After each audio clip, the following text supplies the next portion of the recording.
Here I am then, Winston Churchill, a name that I trust still carries some faint echo in these perplexing times. One hears, of course, the whispers of artificial intelligence and virtual realities, and frankly, it all sounds rather like a particularly convoluted dream brought on by an overindulgence in brandy and a late-night cigar. Yet here I am, apparently addressing millions through this glowing rectangle. Extraordinary. One might even say preposterous. But then history, as I've often remarked, is full of preposterous turns. The denizens of 2025 seem a rather different breed from the men and women I knew. And I say men specifically, for it is upon the subject of modern masculinity that I intend to hold forth today. Forgive an old warhorse's frankness, but from what I glean, and mind you, my intelligence sources are now rather unconventional, there appears to be a peculiar enfeeblement taking hold, a kind of softening, a dilution of spirit, a curious reluctance to embrace the rigors that once forged nations and safeguarded liberties. One looks at the past, at the great struggles, the immense sacrifices, the sheer, unyielding grit that was required simply to survive, let alone to triumph. And then one looks at the present, at the, shall we say, comforts you now seem to consider your birthright. Central heating, instant communication, food delivered to your very doorstep, entertainments beyond the wildest imaginings of my generation. All rather splendid, I suppose, if one's sole ambition is to achieve a state of perpetual indolence. But where, pray tell, is the steel forged in such an environment? Where is the resilience born of genuine hardship? We, my generation, understood that life was a perpetual struggle, a series of battles to be fought, and God willing, won. We knew the bite of hunger, the chill of fear, the crushing weight of responsibility. We bore witness to horrors that would curdle the blood of even the most hardened modern man. And yet we persevered. We stood firm. We did not crumble. We did not demand safe spaces or trigger warnings. We faced the storm, and by God, we weathered it. Now, I hear much talk of self-care and emotional well-being. Admirable sentiments, perhaps in moderation, like a well-diluted whiskey, but when taken to excess, they breed a dangerous fragility. Life, my dear friends, is not a spa retreat. It is a battlefield, and on that battlefield, a man must be prepared to stand, to fight, to bleed, and if necessary, to fall with honor, not to retreat into a cocoon of manufactured comfort, shielded from every gust of unpleasantness. Think on it. Reflect upon the very fabric of your daily existence. Is it not, for many of you, a carefully curated existence, devoid of genuine challenge? You are presented with a world of endless choices, yet few true consequences. You are encouraged to express every fleeting emotion, yet discouraged from enduring hardship. You are taught to seek constant validation, yet rarely to forge your own path, independent of the approbation of others. This, I submit, is not the crucible in which strength is forged. It is a hothouse producing only delicate blooms, destined to wilt at the first breath of a real winter. Consider the very notion of risk. My life and the lives of those around me were a constant negotiation with risk. From the charge at Omdurman to the dark days of 1940, we understood that progress, indeed survival itself, often demanded a willingness to gamble, to venture into the unknown, to face down the odds. Now I see a pervasive culture of risk aversion, a fear of failure that paralyzes initiative. How can a man truly know himself, truly understand his own capabilities, if he never ventures beyond the comfortable confines of certainty? It is in the arena, not in the armchair, that character is revealed. So, I urge you, do not shy away from the precipice. Sometimes the only way forward is to take that leap of faith. And perhaps While you are pondering this rather weighty thought, you might consider subscribing to this channel, as I believe it is called. One never knows when a bit of old-fashioned common sense might prove useful. But I digress. Let us consider, too, the rather curious emphasis on victimhood that seems to pervade your modern discourse. Everyone, it seems, has a grievance, a past injustice, a reason to feel slighted or oppressed. Now, I am not one to deny the existence of hardship or the importance of compassion. Indeed, a society without compassion is a barren thing. But when every minor inconvenience is elevated to the status of a profound trauma, when every setback is blamed on external forces rather than one's own shortcomings, then true resilience is eroded. My generation understood that life was often unfair, that setbacks were inevitable, that injustice, sadly, was a persistent companion. But we did not wallow in self-pity. We did not demand that the world reshape itself to accommodate our every sensitivity. We gritted our teeth, we picked ourselves up, and we carried on. We understood that adversity, however bitter, could also be a potent teacher, a forge for the spirit. When a man is constantly told he is a victim, he is disarmed of his own agency, stripped of the very power to overcome. He becomes a supplicant rather than a master of his own destiny. And what a tragic waste that is, the very concept of responsibility, too, seems to have undergone a rather radical redefinition. In my day, a man was expected to take responsibility for his actions, for his family, for his community, and indeed, for his nation. It was a heavy burden, yes, but also a profound source of purpose and dignity. Now, I observe a curious tendency to externalize responsibility, to blame societal structures or historical forces, or even the very air one breathes, for one's own misfortunes. Where is the personal accountability? Where is the self-reliance that was once the hallmark of a sturdy character? When a man consistently looks outward for solutions to his internal dilemmas, he becomes a passenger in his own life rather than the captain, and a ship without a resolute captain, my friends, is destined to drift aimlessly upon the currents of circumstance. This, I fear, is the fate of many in our present age. A surfeit of comfort, an abundance of choices, yet a curious lack of direction, a profound absence of individual conviction. And that, I must say, is a truly disheartening spectacle for an old warrior, such as myself, and what of the nature of true leadership?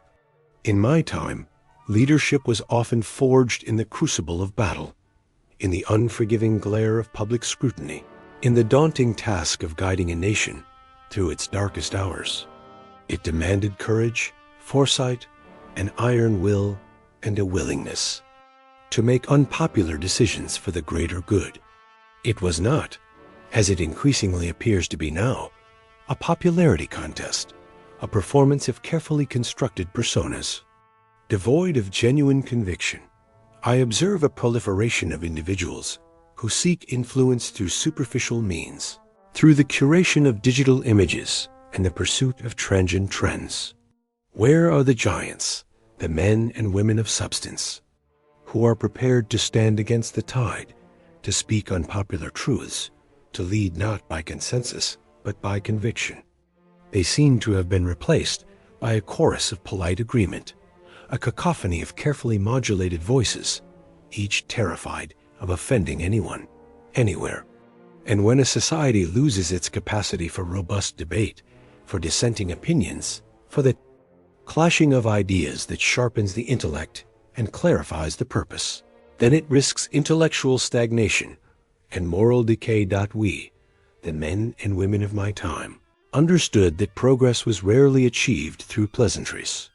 It often required uncomfortable truths to be spoken, difficult decisions to be made, and yes, even enemies to be confronted. The easy path, my friends, is rarely the path to greatness. And I urge you, if you truly wish to understand the challenges that lie ahead, to comment below with your own thoughts on this matter.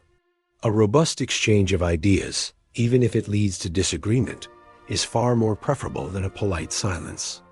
After all, the very essence of democracy, the freedom I fought so hard to preserve, rests upon the unfettered expression of thought, however uncomfortable it may be. Let us also consider the rather debilitating effect of perpetual distraction. Your modern world, it seems, is a relentless assault on the senses, a ceaseless barrage of fleeting images and ephemeral chatter. One sees individuals glued to these smartphones, their attention fractured, their minds constantly flitting, from one digital bauble to another. How, I ask you, can a man cultivate deep thought, or develop sustained focus, or indeed forge an inner life of any substance, when his mind is perpetually assailed by such a relentless deluge of superficiality? My generation understood the value of quiet contemplation, of solitary reflection, of allowing the mind to wrestle with complex ideas until clarity emerged. We had our newspapers, our books, our robust conversations in smoky rooms. But we were not constantly bombarded by 1,000 digital voices, each vying for our fleeting attention. This constant stimulation, I fear, dulls the intellect, erodes patience, and cultivates a superficiality of thought that is utterly inimical to true wisdom. A man whose mind is constantly flickering like a faulty lamp cannot generate the sustained light necessary to illuminate the path forward, either for himself or for his society. And what of the erosion of genuine courage? Not merely the courage of the battlefield, which is a rare and specific virtue, but the everyday courage to speak one's mind, to stand up for what one believes in, even when it is unpopular, even when it risks social approbation. I observe a curious timidity, a pervasive fear of giving offense, a desire to conform to the prevailing orthodoxy. Whatever it may be. My generation understood that freedom of speech was not merely a legalistic concept, but a vital lifeblood of a free society. It meant the right to express unpopular opinions, to challenge established norms, to provoke thought, even to offend. For it is through the friction of conflicting ideas that truth often emerges.